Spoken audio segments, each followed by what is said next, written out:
You guys ready? Yeah. All right.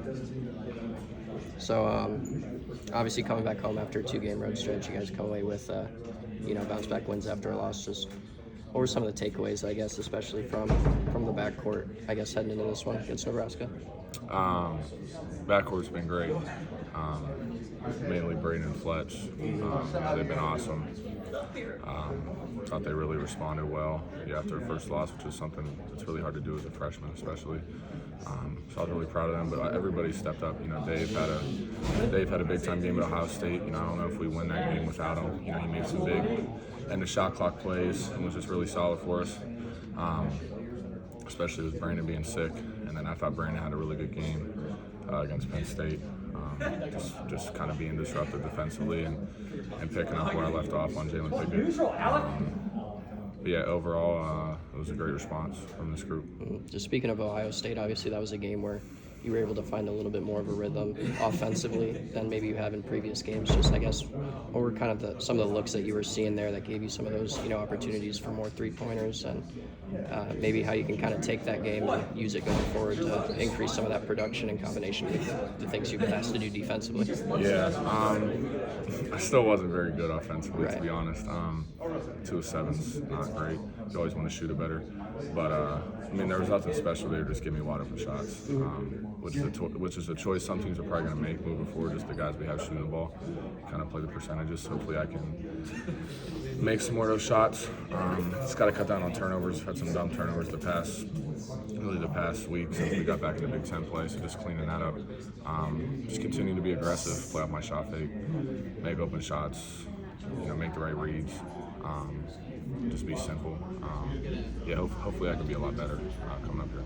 Yeah, just speaking of turnovers, obviously that's been something the team has struggled with at times, like in the last week, like you said. Just, I guess, last year some of those mistakes, turnovers, things like that would cause you to maybe lose some games, but this year's team has obviously done a better job of fighting through some of that, grinding out games and coming out with wins. Just what have you seen from the group being able to kind of put the turnovers aside and improve your play coming after that? I think, it's always tough when you get into Big Ten play. I think everybody knows you a lot better, so turnovers are going to be there. We just have to continue to execute at a high level, and kind of understand that coverages will maybe change as the game goes on and stuff like that. But I think just overall, we haven't let it spiral, like in games. Like, I had that stretch in the second half against Ohio State where I had some bad ones.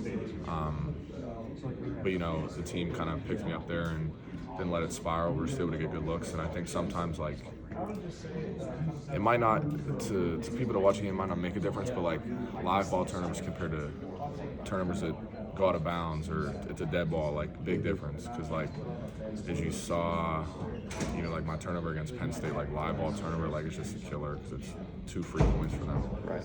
So limiting live ball turnovers especially, and then just being simple and executing.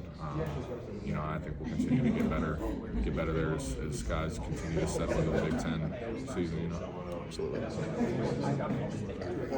Taking on Sensabaugh and Pickett back-to-back doesn't get much tougher than that. What kind of toll does that take on you out on the court? It was it was tough. Two very different guards, I would say. Sensabaugh, unbelievable scorer, just super talented young guy. I did my best to limit him. He still gets 20. I think with those guys, you have to be okay with them scoring and making tough shots. He made a lot of tough shots, so at the end of the day, you kind of have to just tip your cap. There's obviously some plays that I want back, or as we watch film, we'll do differently.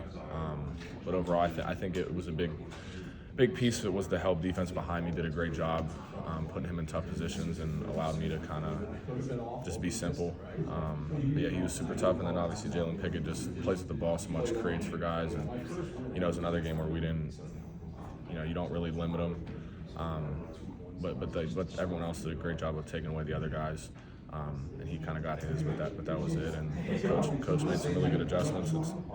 At halftime, sort of adjusted how we were guarding him a little bit as far as pick and rolls and stuff, and it worked out for us. So, but yeah, definitely 2 tough guards, and it's work, but it's just as much work for everyone else chasing guys around and stuff. So I'm just gonna continue work at it and accept any challenge that's put in front of me. So Mentally, do you kind of have to learn how to be okay with someone? You're guarding a guy who's averaging 20 a game. They're going to get baskets. It's not something you kind of have to just learn to be okay with and just work through.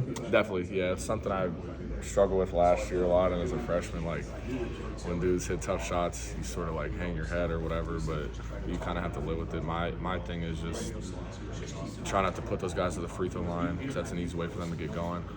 Just don't give them anything free. No easy wide open shots. No layups.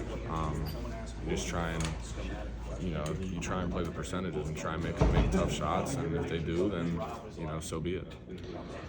So, if you're wanting to, learn an offensive move, you might watch Kobe do a turnaround. Defensively, do you watch guys like what? Yeah, I have a couple guys that I like. There's some guys around the league, the Big Ten, that I like watching. I think McConnell's awesome. He's pretty unbelievable on that side of the ball. In the NBA, I've watched a lot of different guys. I think Draymond's great. Not a big fan of some of the stuff that he does, but just his effort and talk and commitment to that side of the ball, I think is really impressive. Marcus Smart obviously won a decoy last year as a guard, super impressive. Mikal Bridges, I could go down the line, but there's a lot of great guys that and they all. They're all just really good at their jobs, so anything I can pick up from them. But a lot of times it's not like a one move or one thing. It's just their attention to detail and their effort. So. Do you think your confidence has ever wavered when you're playing, especially on the defensive end? Do you feel like after you make a big play or a bad play, you go on the offensive end and it can kind of affect you a little bit, or are you been trying to push through that and stuff? Yeah, no, definitely. That's something I'll always struggle with. I think every player has different problems that they work through as they play throughout their career that maybe never truly get fixed, but you're always working through them. And confidence will probably always be one for me. And I think I've been more conscious of it this year. Yeah, there's definitely times where I wish I was more confident, especially in the offensive side of the ball, or just not letting the game affect my decisions on that end of the floor. But that's a big piece for me, just to continue to kind of be solid and not waver in my confidence, whether things are good or bad. And just continue to play through my defense, and hopefully the offensive stuff will come, and trusting that I put in the work, and I put in the work. Just taking game shots and making sure I'm ready, and just I just gotta trust in the player that I know I can be, and do whatever this team needs. I think it's different every night. Guys step up differently every night, so whatever they need, hopefully I can continue to provide it and figure it out along the way. So.